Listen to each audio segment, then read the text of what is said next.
TM. Soundararajan அவர்கள் மிகச்சிறப்பாக பாடி தன்னுடைய திறமையை நிரூபித்த படம் தான் அம்பிகாபதி. இந்த படத்தில் ஒரு பாடல் பதிவின் போது ஒரு விபத்து ஒன்று ஏற்படுகிறது. மயிரிழையில டி.எம். சௌந்தரராஜன் அவர்கள் உயிர் தப்புகிறாரு. இந்த படத்தில் டி.எம்.எஸ். அவர்களோட இன்னொரு பாடலை பாடுறதுக்கு நடிகை பானுமதி அவர்கள் வராங்க. ரெண்டு பேருக்கும் நடுவில் சண்டை வந்து ரெக்கார்டிங் பிரேக் ஆகிடுது. பிறகு ரெண்டு பேரையும் சமாதானப்படுத்தி இந்த பாடலை வந்து பதிவு பண்ணுறாங்க. இப்படி ஆரம்பத்திலிருந்தே அம்பிகாபதி திரைப்படம் டி.எம்.எஸ். அவர்களுக்கு சவாலாகவே போகுது. படத்துடைய கிளைமேக்ஸ் காட்சியில் அம்பிகாபதி உயிர் பிழைக்கணும்னா 100 பாடல்கள் பாடணும் அப்படின்னு மன்னர் சொல்லக்கூடிய ஒரு இடம் வரும். இங்கே டி.எம்.எஸ். அவர்கள் பல பாடல்கள் பாடி பட்டையை கிளப்பியிருப்பாரு. இந்த பாடல்கள் வெளிவந்து மக்கள் மத்தியில் புகழடைஞ்சாலும் அம்பிகாபதி திரைப்படம் படுதோல்வி அடையுது.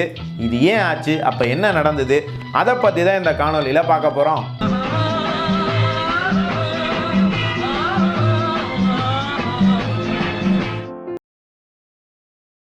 1956 வருஷம் சிவாஜி அவர்களை கதாநாயகனாக வச்சு உருவாக்கக்கூடிய படம் தான் அம்பிகாபதி அப்படிங்கிற படம்.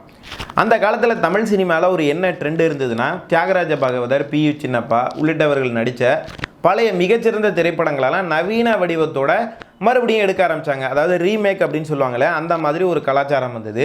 அந்த வகையில் அம்பிகாபதி, சாரங்கதாரா, ஆரியமாலா, உத்தமபுத்திரன் உள்ளிட்ட படங்களெல்லாம் மறு வெளியீட்டுக்கு வந்தது. இதில் பெரும்பாலும் சிவாஜி கணேசன் அவர்கள் தான் கதாநாயகனாக நடிக்கிறார். அதில் இந்த அம்பிகாபதி படம் 1935 ஏற்கனவே தியாகராஜ பாகவதர் நடித்து எல்லிசார் டங்கன் இயக்கத்தில் வெளிவந்து பட்டையை கிளப்பின ஒரு படம். படம் முழுவதும் பார்த்தீங்கன்னா பாடல்கள் தியாகராஜ பாகவதருடைய திறமைக்கு வந்து தீனி போடுற மாதிரியான பல பாடல்கள் அமைஞ்சிருந்தது.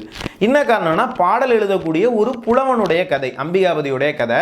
அம்பிகாபதி யார் அப்படின்னு கேட்டிங்கன்னா, ராமாயணத்தை தமிழில் மொழிபெயர்த்தார் இல்லையா கம்பர், கம்பருடைய மகனாக இவர் வந்து வருவார். இவருக்கும் மன்னனுடைய மகள் அமராவதிக்கும் காதல். ஆனால் மன்னன் வந்து இந்த காதலுக்கு வந்து எதிர்ப்பு தெரிவிப்பான். அப்போ கடைசியாக ஒரு சின்ன ஒரு போட்டி ஒன்று வைப்பான் மன்னன்.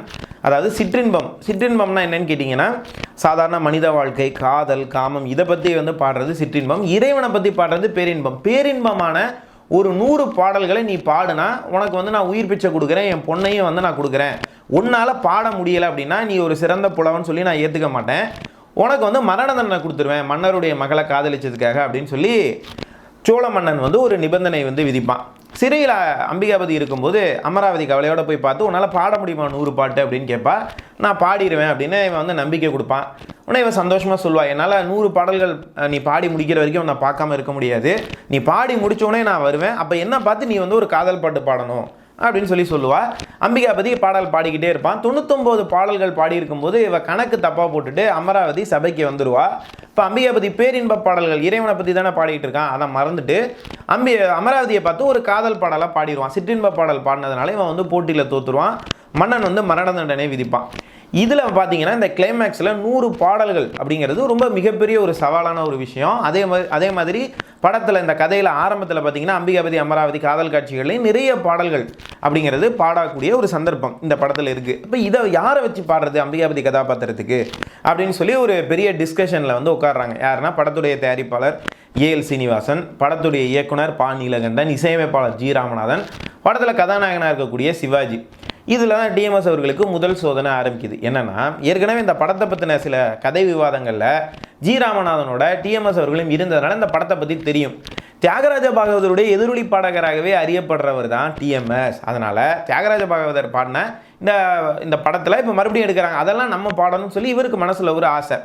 ஆனால் இது வந்து எல்லா பாடல்களையுமே ஒருத்தர் தான் பாடணும் அப்படிங்கும்போது யார், சீர்காழி கோவிந்தராஜனா, சிதம்பரம் ஜெயராமனா, இல்லை திருச்சி லோகநாதனா அப்படின்னு சொல்லி டிஸ்கஷன் போய்கிட்டே இருக்குது.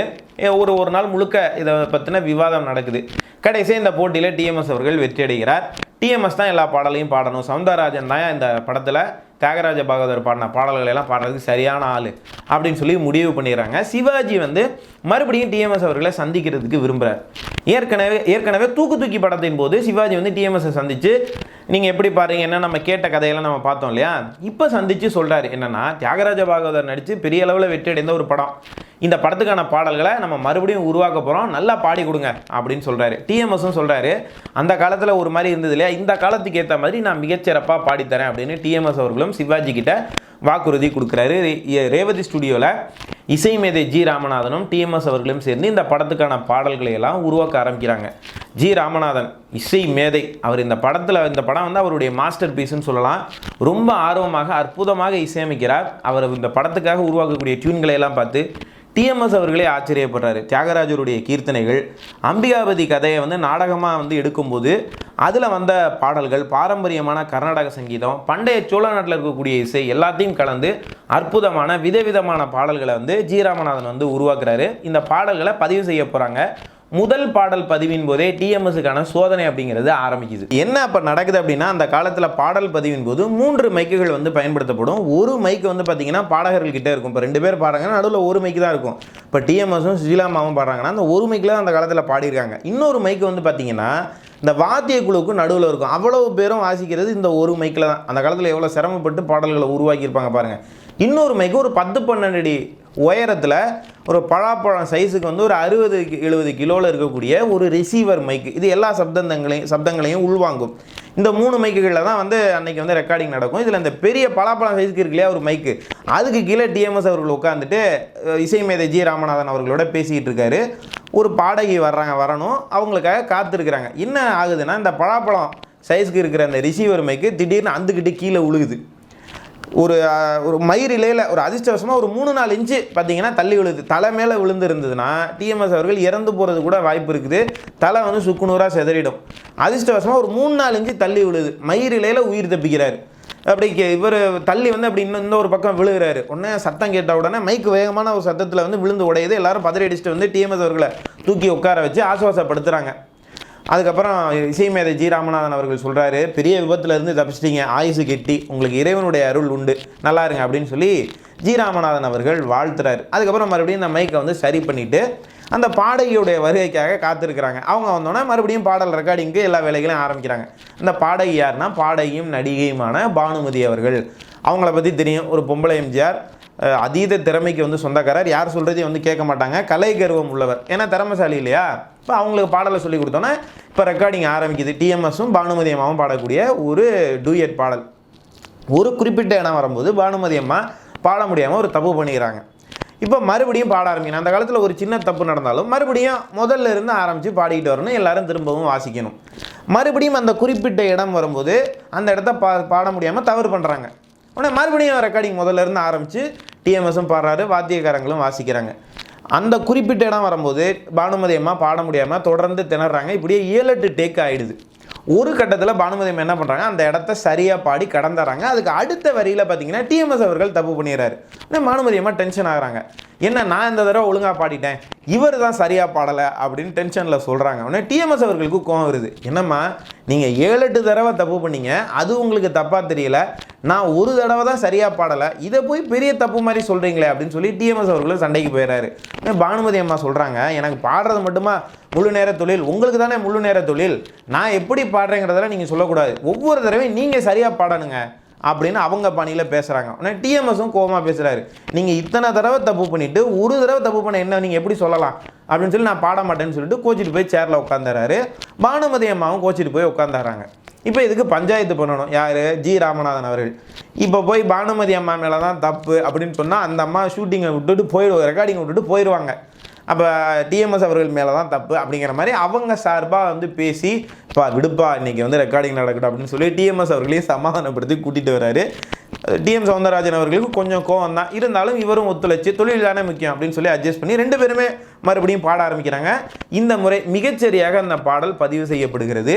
இப்படி இந்த படத்தினுடைய முதல் பாடல் கடுமையான சோதனைகளுக்கு மத்தியில் தான் ஒளிப்பதிவு செய்யப்படுகிறது. ஆனால் இந்த பாடல் வந்து மிகப்பெரிய வெற்றியடைகிறது. அது என்ன பாடல் தானே கேட்குறீங்க, மாசிலா நிலவேனம் காதலை மகிழ்வோடு மாநிலம் கொண்டாடுதே அப்படிங்கிற அற்புதமான பாடல்.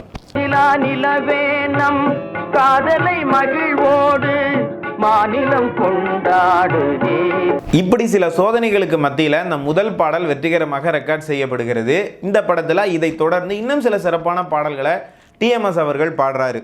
வானம் இங்கே பூமி எங்கே, வாடாமலரே தமிழ் தேனே உள்ளிட்ட பாடல்களை சொல்லலாம். ஆனால் கவிஞர் கண்ணதாசன் எழுதிய இன்னொரு பாடல் கூடுதலாக புகழடைந்தது. அந்த பாடல் தான் கண்ணிலே இருப்பதென்ன கண்ணி இளமானே, காவியமோ ஓவியமோ கண்ணி இளமானே அப்படிங்கிற அற்புதமான டிஎம்எஸ் பாடிய பாடல். கண்ணிலே இருப்பதென்ன கண்ணி இளமானே, காவியமோ ஓவியமோ இப்போ கிளைமேக்ஸ் காட்சி. மன்னர்கிட்ட இருந்து தன்னுடைய உயிரை காப்பாற்றிக்கணும்னா அம்பிகாபதி வந்து சிற்றின்பம் கலக்காத இறைவனை நோக்கி பாடக்கூடிய 100 பேரின்ப பாடலை வந்து பாடணும். இப்போ அதுக்காக 100 பாடலை கிளைமேக்ஸ் காட்சியில் காட்ட முடியாது இல்லையா?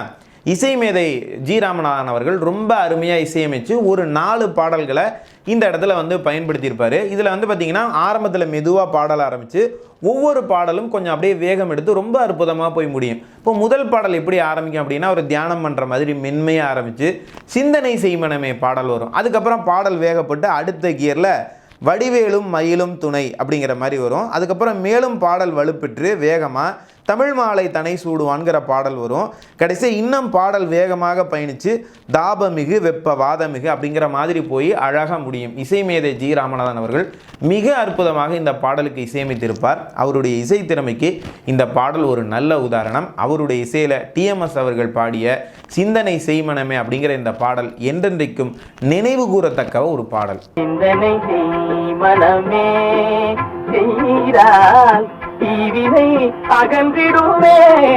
டிஎம்எஸ் அவர்கள் ஒரு பாடகர் அப்படிங்கிறத தாண்டி ஒரு படைப்பாளியாக எப்படி இருந்தார் அப்படிங்கிறதுக்கு இன்னொரு உதாரணம். இந்த படம் வெளியாகுது, பாடல்கள் எல்லாத்தையும் மக்கள் ரசிக்கிறாங்க, ஆனால் படம் படுதோல்வி அடைஞ்சிருது.